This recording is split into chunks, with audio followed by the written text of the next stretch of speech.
নাম ফারহাতুল আদিয়াত। আমি ওসমান হাদিকে ভালোবাসি। ওসমান হাদিকে দেখতে আসছো? হুম। তাই তুমি কি ওসমান হাদির মতো হতে চাও? জি। কোন জায়গা থেকে আসছো তুমি? মিরপুর 1 নাম্বার থেকে। মিরপুর 1 নম্বর থেকে। কে কে আসছো? আমি, আমার ছোট ভাই আর আমার বাবা। সবাই কি হাদিকে দেখতে আসছো? হাদির কবর। হুম। দোয়া করছো তুমি? জি। কি দোয়া করছো? সূরা ফাতিহা বলে দোয়া করছি। আর কি বলছো তুমি হাদির জন্য? হ্যাঁ। জান্নাত, হ্যাঁ। জান্নাত পাই যাবে, তাই? হ্যাঁ। জিয়ারত করতে আসছি। ভাইয়ের নামটা? আমার নাম মোহাম্মদ মাহফুজুর রহমান মজুমদার। আপনি কি জন্য আসছেন এখানে? আমরা হাদির কবর দেখতে আসছি এবং কবর জিয়ারত করতে আসছি। আমি হাদির কবর জিয়ারত করতে আসছি। ভারাক্রান্ত হৃদয়ে দেখতেছি আজও হাদির খুনিরা গ্রেপ্তার হয়নি। এটি আমাদের জন্য কখনোই প্রত্যাশিত ছিল না। হাদির খুনিরা কেন গ্রেপ্তার হচ্ছে না, প্রশাসন এর জবাব দিতে হবে এবং আগামী নির্বাচনের পূর্বেই হাদির খুনিদের গ্রেপ্তার করার দাবি জানাচ্ছি আমি।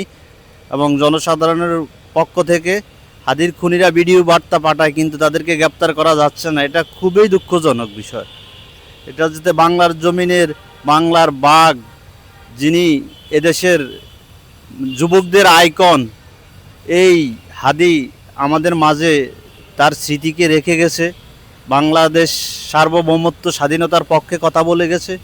বাংলাদেশ স্বাধীন সার্বভৌমত্ব দেশ, বাংলার 1 ইঞ্চি মাটিও যাতে কেউ দখল করতে না পারে সেদিকে আমাদের যুবকদের উজ্জীবিত করার জন্যই হাদির জন্ম হয়েছে। কিন্তু হাদির অকাল মৃত্যুতে আমরা গভীরভাবে শোকাহত। আমরা তার শহীদি মৃত্যু কামনা করছি। অবশ্যই আমরা চাই দ্রুত হাদির বিচার হোক, প্রশাসন যাতে সর্বাত্মক সহযোগিতা করে।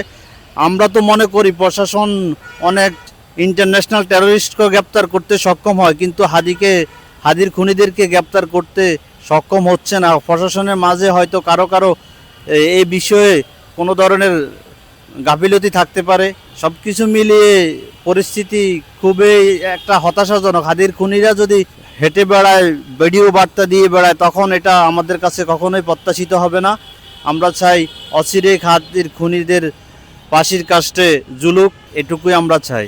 হাদি হত্যার যে বিচারের যে গতি আমরা দেখছি না, এটা আমাদের জন্য একটা দুর্ভাগ্যজনক বিষয়।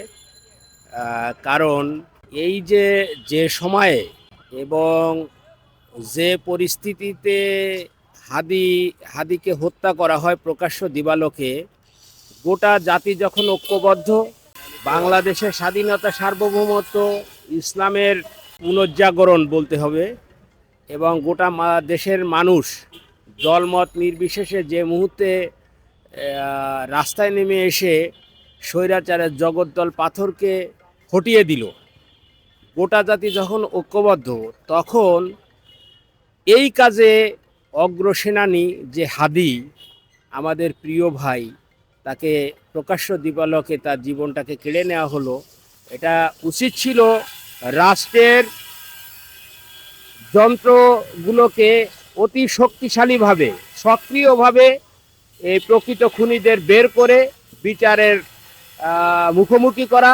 এবং আমি বাংলাদেশের একজন সাধারণ মানুষ হিসেবে আমি এখনও দাবি করি যে আসামিদেরকে ধৃত করা হয়েছে এবং চার্জশিট ইতিমধ্যে দাখিল করা হয়েছে, যে অনতি বিলম্বে যেন একটা স্পেশাল ট্রাইব্যুনাল গঠন করে এই হাদি হত্যার বিচার ত্বরান্বিত করা হয়।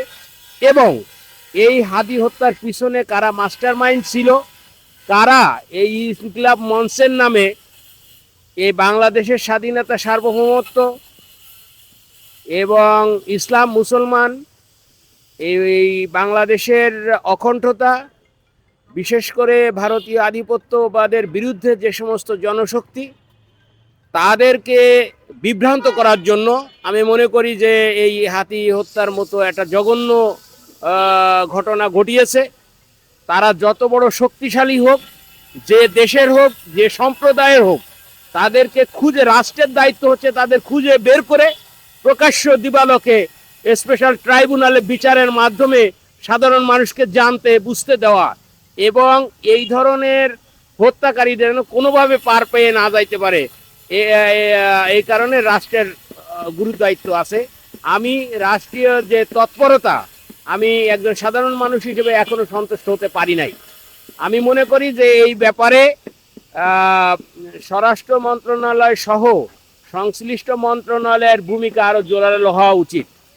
আর স্বরাষ্ট্র মন্ত্রণালয়ে দায়িত্বে থেকে কিংবা এই বিচারের ব্যাপারে কোথায় কোথায় দুর্বলতা, কারা ডাইভার্ট করার চেষ্টা করছে বা এটাকে ধামাচাপা দেওয়ার চেষ্টা, তাদেরকে চিহ্নিত করে তাদেরকে প্রয়োজনে তাদেরকে সরায় দিতে হবে।